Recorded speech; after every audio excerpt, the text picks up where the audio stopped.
탄핵이 되면 당으로서는 어떤 일이 생깁니까? 탄핵되면 그 탄핵당한 당은 자기 대선을 포기해야 됩니다. 그거는 막을 수가 없어요. 분위기를 국민 여론을 그래 몰고 가고 그 당시에 보수 바진영 언론도 전부 그런 식으로 다 넘어가 버렸는데 어떻게 선거가 되겠습니까?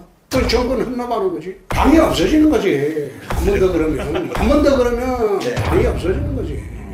자, 방금 보신 영상은 작년 6월 5일에 홍준표 대구시장이 주간조선 인터뷰에서 한 발언입니다. 홍 시장의 말대로 국민의힘이 최소한의 염치라도 있는 정당이라면 이번 대선에서 후보를 내지 않고 자중하는 것이 맞을 것 같죠? 하지만 현실에서 역시나 그런 일은 일어나지 않았습니다.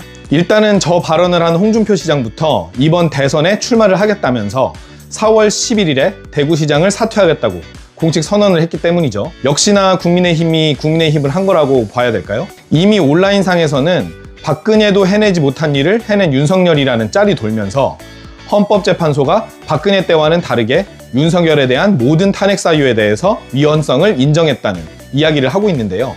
윤석열이나 국민의힘은 이런 모습이 전혀 부끄럽지 않나 봅니다. 그래서 이번 영상에서는 윤석열 파면 이후에도 반성을 하지 않는 국민의힘 꼴불견 탑5 함께 준비해봤습니다. 먼저 5위, 탄핵 찬성파 의원 조치하자는 국민의힘 의원총회 발언입니다.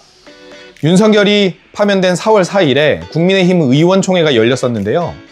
먼저 윤상현 의원의 경우에는 민주당의 입법 독재에 헌법재판소가 굴복한 것이라면서 탄핵에 앞장선 동료 의원들과는 의원총회장 안에 같이 못 있겠다는 사람들이 많다고 분개를 했습니다. 김상훈 정책위 의장 같은 경우에도 탄핵을 찬성한 의원 중에 언론에 자꾸 본인의 의견을 피력하면서 당내 결속을 해친 사람이 있다고 말을 했는데요.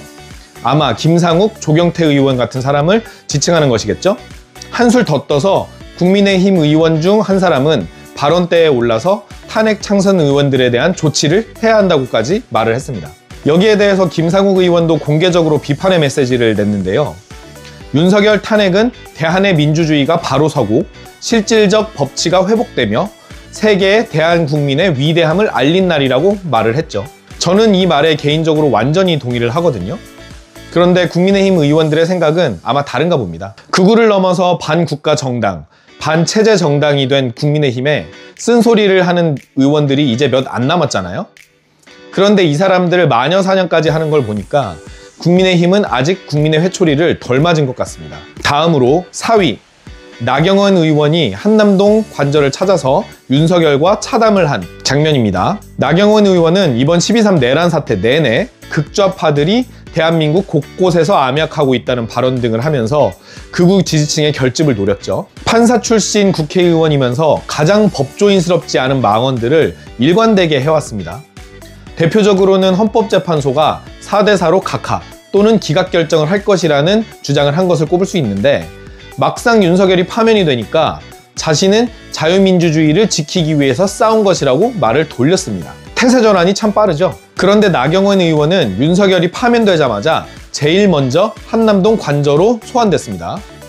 1시간 동안 이어진 차담에서 윤석열은 나경원 의원에게 어려운 시기에 역할을 해줘서 고맙다고 이야기를 한 걸로 전해졌거든요. 이 일 때문에 일각에서는 윤석열이 나경원 의원을 정치적 적자로 선택한 것 아니냐 하는 말이 돌고 있습니다. 그리고 나경원 의원이 대선 출마를 저울질하고 있다라는 보도가 계속 나오고 있죠. 이런 걸 보고 있으면 정치인들 때문에 개그 콘서트가 망했다는 말이 사실인가 봅니다. 다음으로 3위, 조기 대선은 이재명과 민주당을 심판하는 선거가 되어야 한다는 권성동 원내대표의 발언입니다. 권성동 대표는 헌법재판소가 탄핵을 인용하면서도 민주당을 질책했다고 말을 하면서 이재명 대표를 막아내는 것이 국가 정상화의 시발점이라고 주장을 했습니다. 그러면서 국민의힘이 이재명 세력의 폭주를 막아낼 가장 현실적인 대안이라고 말을 했거든요. 그런데 이게 과연 국가 반란을 도모해서 하마터면 대한민국이라는 나라를 절단낼 뻔했었던 정당에서 나올 수 있는 이야기가 맞나요? 정치인들 얼굴 두꺼운 건 정말 인정을 해줘야 합니다. 다음으로 2위, 윤석열이 파면된 다음 날인 4월 5일 광화문에서 열린 극우 집회에 나섰던 윤상현 의원의 발언입니다. 윤석열이 검은 카르텔 세력에 의해서 희생된 것이라고 윤상현 의원이 주장을 했거든요. 사실 윤상현 의원은 내란 사태에서 정말 압도적인 퍼포먼스를 보여주면서 국민 밉상으로는 1위 자리를 놓치지 않고 있는데요. 윤석열을 살리는 것이 대한민국을 살리는 것이라는 굳은 신념을 가지고 있다고 발언을 하기도 했고, 싸움을 결코 멈추지 않을 것이라고 다짐을 하기도 했습니다. 사실 윤상현 의원 같은 경우에는 윤석열 파면이 결정되기 전까지만 하더라도 4대4 또는 5대3 기강론을 가장 열심히 설파하면서 윤석열이 복귀할 것을 100% 확신한다는 취지의 주장을 끊임없이 해왔죠. 헌재가 8대0으로 윤석열을 파면하면서 윤상현 의원 입장에서는 조금 머쓱한 상황이 됐지만, 확인되지도 않은 헌법재판소 내부 분위기를 운운하면서 정치적인 혼란 그리고 국가적인 혼란을 일으킨 것은 분명히 지적하고 넘어가야 할 것 같습니다. 마지막으로 대망의 1위, 자신의 지지자에게만 감사의 입장을 전한 윤석열의 메시지를 선정했습니다. 윤석열 씨 1위 선정 축하합니다. 윤석열은 4월 6일 자신의 대리인단을 통해서 메시지를 공개했는데, 2월 13일 저녁 청계광장을 가득 메웠던 여러분의 첫 함성을 기억한다면서 자유와 주권 수호를 위해 싸운 여러분의 여정은 대한민국의 위대한 역사로 기록될 것이라고 말을 했습니다. 어떤가요? 5천만 대한민국 국민을 대표하는 전직 대통령의 발언으로 적절한가요? 아직까지도 윤석열의 눈에는 자신의 지지자들만 대한민국의 국민이고, 반대의 목소리는 친중 간첩 또는 화교 정도로밖에 보이지 않는 것 같습니다. 제가 보기에 윤석열은 대통령의 자리에 있으면서 단 한 번도 국민을 통합하는 메시지를 주지 못했고, 파면 이후에도 국론 분열을 획책하고 있는 모습밖에 보이질 않고 있거든요. 이런 사람을 어떻게 국가 지도자로 뽑았는지 모르겠어요.